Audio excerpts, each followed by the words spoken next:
चलो चलो। Hello friends, मैं DR. Sahu, assistant professor government college छुरा से तुलनात्मक राजनीति के दूसरे वीडियो में आपका स्वागत करता हूं। आज हम देखेंगे तुलनात्मक राजनीति की प्रकृति। तुलनात्मक राजनीति की प्रकृति के संबंध में दो विचारधाराएं पाई जाती है। पहला है तुलनात्मक राजनीति के अध्ययन का लंबात्मक अध्ययन और दूसरा है जो है क्षैतिज अध्ययन।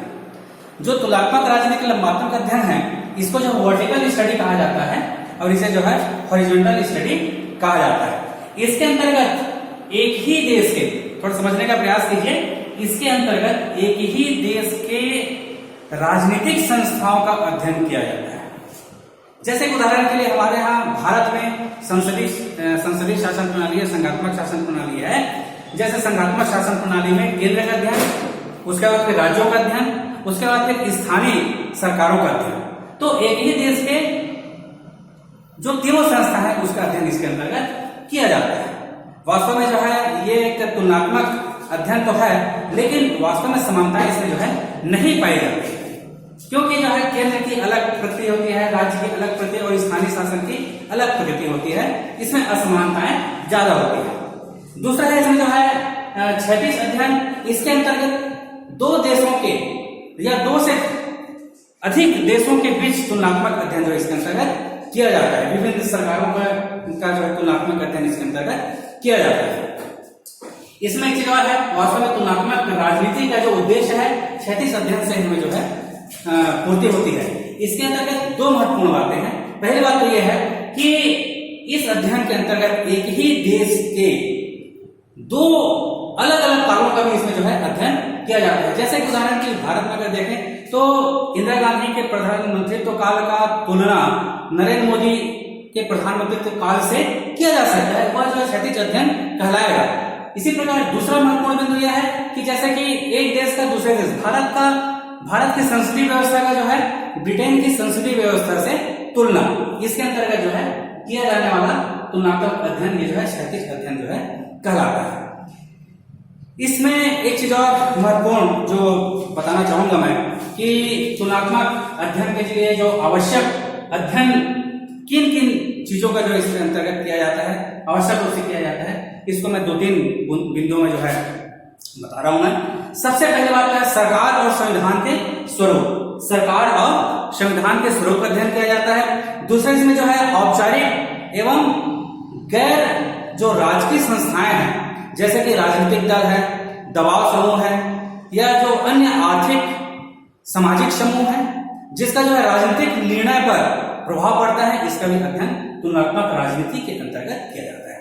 इसके अंतर्गत जो है इसके अतिरिक्त व्यक्तियों के राजनीतिक व्यवहार, जैसे कि मतदान के समय व्यक्ति कैसे व्यवहार करते हैं, इसका भी अध्ययन तुलनात्मक राजनीति के अंतर्गत किया जाता है। इसके अतिरिक्त जो है राजनीतिक निर्णय को प्रभावित करने वाले तत्वों और प्रक्रियाओं का भी अध्ययन इसके अंतर्गत किया जाता है। इसके अतिरिक्त सरकार और नागरिकों का जो पारस्परिक संबंध है, इसका भी अध्ययन इसके अंतर्गत जो है किया जाता है।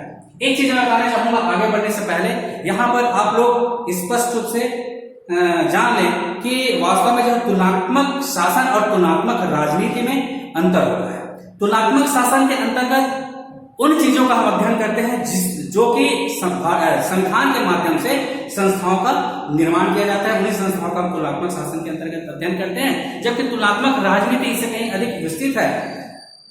तुलनात्मक जो शासन के अध्ययन के अतिरिक्त तुलनात्मक राजनीति में और बहुत सारी जो राजनीतिक दल है, दबाव समूह है, राजनीतिक व्यवहार है, इन सारी चीजों का हम जो है अध्ययन इसके अंतर्गत करते हैं।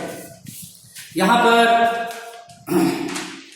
राजनीतिक जो तुलनात्मक राजनीति का जो विषय क्षेत्र है, जो प्रमुख विषय है, उसका हम जो है देखेंगे।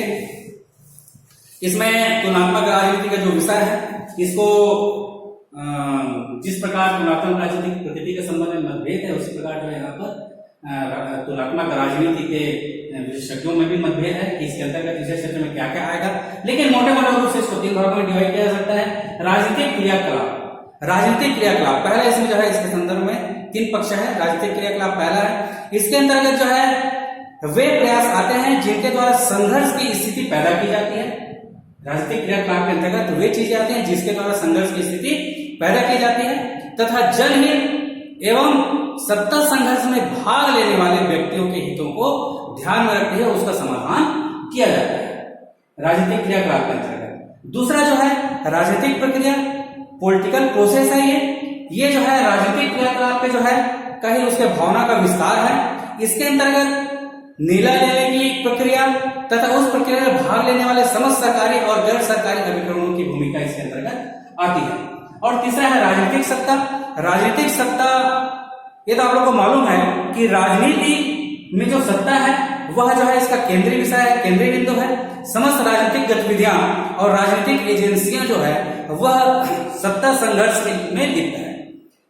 कुल मिलाकर अगर देखा जाए तो तुलनात्मक राजनीति उन सभी पक्षों एवं पहलुओं का अध्ययन करती है जो सत्ता प्राप्ति के लिए संघर्षरत है। इस प्रकार हम जो है तुलनात्मक राजनीति के क्षेत्र अगर देखें तो यह जो है और भी व्यापक है। इसमें बहुत सारी चीजों का समाधान, बहुत सारी चीजों का समावेश इसके अंतर्गत जो है किया जा रहा है। सबसे पहले जहां तक हम लोग देखे पहले चरण में जो है सिर्फ यूरोपीय देशों का जो है तुलनात्मक अध्ययन किया जाता था। अब जो है अफ्रीका और एशिया के जो पिछड़े हुए विकसित जो देश हैं उसके भी तुलनात्मक अध्ययन जो है इसके अंतर्गत किया जाता है। वास्तव में जो है अगर देखा जाए तो इसके विषय क्षेत्र के बारे में जो है 4-5 बिंदु है। सबसे पहले बिंदु है इसमें पश्चिमी और गैर पश्चिमी तथा साम्यवादी देशों के संस्थाओं का तुलनात्मक अध्ययन किया जाता है।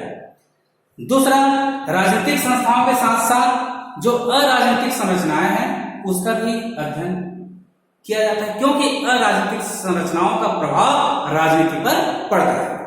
तीसरा जो है मानव स्वभाव का अध्ययन किया जाता है, उसके व्यवहार का अध्ययन किया जाता है और बाह्य परिस्थितियों का भी अध्ययन इसके अंतर्गत किया जाता है।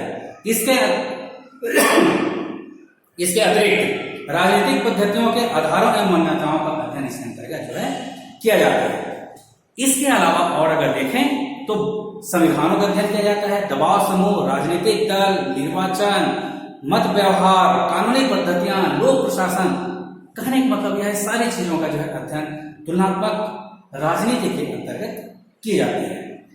तुलनात्मक राजनीति के जो क्षेत्र के संबंध में 2 प्रमुख उपागम है, 2 प्रमुख दृष्टिकोण है। पहला इसमें जो है कानूनी या संस्थागत उपागम और दूसरा है व्यवहारवादी उपागम। कानूनी या संस्थागत उपागम इसके अंतर्गत जो है सिर्फ कानून द्वारा निर्मित संस्थाओं का अध्ययन किया जाता है। दूसरा जो है व्यवहारवादी उपागम के अंतर्गत इसमें जो है जो राजनीतिक व्यवहार उसमें भाग लेने वाले संपूर्ण तत्व और उसको प्रभावित करने वाले संपूर्ण तत्वों का जो है इसके अंतर्गत अध्ययन किया जाता है। ये जो है तुलनात्मक राजनीति का जो है प्रकृति हो गया, अध्ययन हो गया और उसके विषय क्षेत्र हो गया और उसके उपागम हो गए। अब हम देखेंगे कि राजनीति, तुलनात्मक राजनीति का जो है महत्व क्या है। तुलनात्मक राजनीति का महत्व इसमें प्रमुख रूप से सबसे पहला है राजनीतिक व्यवहार का अवबोधन। राजनीतिक व्यवहार का अवबोधन इसके अंतर्गत कि हम ये जान पाते हैं कि वास्तव में तुलनात्मक राजनीति से हम भली भांति समझ सकते हैं कि वास्तव में जो है अलग अलग देश के लोग अलग अलग राजनीतिक व्यवहार कैसे करते हैं, किन किन परिस्थितियों से वे लोग जो है अलग अलग राजनीतिक व्यवहार वे लोग जो है करते हैं। जैसा कि उदाहरण देना चाहूंगा मैं कि हम तुलनात्मक राजनीति से इस बात को आसानी समझ सकते हैं कि वास्तव में जो है सबसे पहले साम्यवादी जो क्रांति है वह रूस में क्यों आया। तो सबसे पहले जो है सामाजिक क्रांति अगर रूस में आया है इसको समझना है तो हम तुलनात्मक राजनीति के माध्यम से इसको जो है समझने का प्रयास करेंगे। दूसरा इसमें वैज्ञानिक दृष्टिकोण का परिचायक है। इसके अध्ययन से वैज्ञानिक दृष्टिकोण का प्रादुर्भाव हुआ। तुलनात्मक राजनीति के अध्ययन से वैज्ञानिक दृष्टिकोण का प्रादुर्भाव हुआ। अरस्तु के समय से ही जितने भी राजनीतिक विशारद सब में जो है राजनीतिक शास्त्र और वैज्ञानिक रूप देने के लिए प्रयत्नशील रहे हैं, जो कि तुलनात्मक राजनीति से पूर्ण होता है। तुलनात्मक राजनीति से ही जो है ये पूर्ण होगा। तीसरा है सिद्धांत का निर्माण। तुलनात्मक राजनीति में हम विभिन्न जो है देशों के उसका संस्थाओं का अध्ययन करते हैं और विभिन्न देशों के संस्थाओं का अध्ययन करने के पश्चात हम जो है विभिन्न प्रकार के जो है सिद्धांतों का निर्माण कर सकते हैं। इसमें जो है 2 वर्गों में रखा गया है। पहला है इसमें एक आदर्शमूलक सिद्धांत और दूसरा है इसमें जो है व्यवहार या अनुभविक सिद्धांत। आदर्शमूलक सिद्धांत मतलब कि कल्पनाओं के आधार पर जो सिद्धांत बनाया जाता है उसे आदर्शमूलक सिद्धांत कहा गया है, और जो अनुभविक जो सिद्धांत है अनुभव के आधार पर, व्यवहार के आधार पर जो सिद्धांत बनाए जाते हैं तुलनात्मक राजनीति में उसे जो है अनुभविक सिद्धांत कहते हैं। चौथा है समस्याओं का निराकरण। तुलनात्मक राजनीति के माध्यम से हम जो है राजनीति की विभिन्न समस्याओं का हम समाधान कर सकते हैं। इसमें जो है हम विभिन्न देशों के संस्थाओं का अध्ययन करते हैं। जैसे कि भारत में संसदीय शासन प्रणाली है, यहाँ पर अगर कुछ प्रॉब्लम हो रही है तो हम जो है ब्रिटेन की संसदीय शासन प्रणाली या अन्य देशों की संसदीय शासन प्रणाली का अध्ययन कर सकते हैं, और फिर वहां पे वही संसदीय शासन प्रणाली अच्छे से चल रहा है, हमारे यहाँ क्या प्रॉब्लम है, तो वहां से हम इसको जो है सीख लेकर के इसका हम समस्याओं का समाधान कर सकते हैं। सिद्धांतों की पुनर्प्राथमिकता, अगले समय सिद्धांतों की पुनर्प्राथमिकता। इसके अध्ययन से जो प्रचलित सिद्धांत है उसका जो है पुनर्परीक्षण होता है। इसके अध्ययन से, तुलनात्मक राजनीति के अध्ययन से जो प्रचलित सिद्धांत है उसका पुनर्परीक्षण होता है। यदि जो सिद्धांत होते हैं समय के साथ साथ उसमें अगर किसी प्रकार का जब दोष आ जाता है तो तुलनात्मक राजनीति से हम उसे आवश्यक संशोधन कर सकते हैं। अगला है सिद्धांतों की पुनः प्राथमिकता।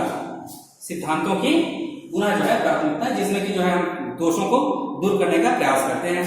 अगला इसमें जो है विदेशों की शासन व्यवस्थाओं का सही ज्ञान, मतलब कि हम जो है तुलनात्मक राजनीति में अपने देश के साथ साथ अमेरिका, रूस, कनाडा, चीन आदि देशों का जो है हम उसके राजनीतिक संस्थाओं का अध्ययन करते हैं। इससे हमें जो है विभिन्न देशों के जो संस्थाएं हैं उसका जो है उसका तुलनात्मक अध्ययन कर उसको समझने में जो है महत्व मिलता है। इस आधार पर वह स्थापित प्रवृत्तियों और प्रथाओं का पुनरीक्षण हम कर सकते हैं। इसके अतिरिक्त सामाजिक, आर्थिक, भौगोलिक दशाओं की जानकारी, मतलब कि किसी भी देश की संस्थाओं को अगर जानना है, उसकी राजनीतिक व्यवहार को अगर समझना है तो हम सबसे पहले जो है इसकी सामाजिक, आर्थिक, भौगोलिक दशाओं की जानकारी हमको जो होना जरूरी है। यह हम अध्ययन जब करेंगे तुलनात्मक राजनीति में तो हमको सही से अगर जो है सटीक अध्ययन करना है तो उस देश की जो है सामाजिक, आर्थिक, राजनीतिक दशाओं की जो है जानकारी होना आवश्यक है। क्योंकि जो है हम इससे पहले बता चुके हैं आप लोगों को कि जो मॉन्टेस्क्यू था उन्होंने कहा था कि जो है हर विधि के निर्माण के पीछे या प्रत्येक देश के विधि के निर्माण के पीछे उसकी भौगोलिक परिस्थितियां, उसके सामाजिक, आर्थिक परिस्थितियां उसकी जो है उसके पीछे काम करती है। इस प्रकार हम इसके जो है महत्व को वो कर सकते हैं।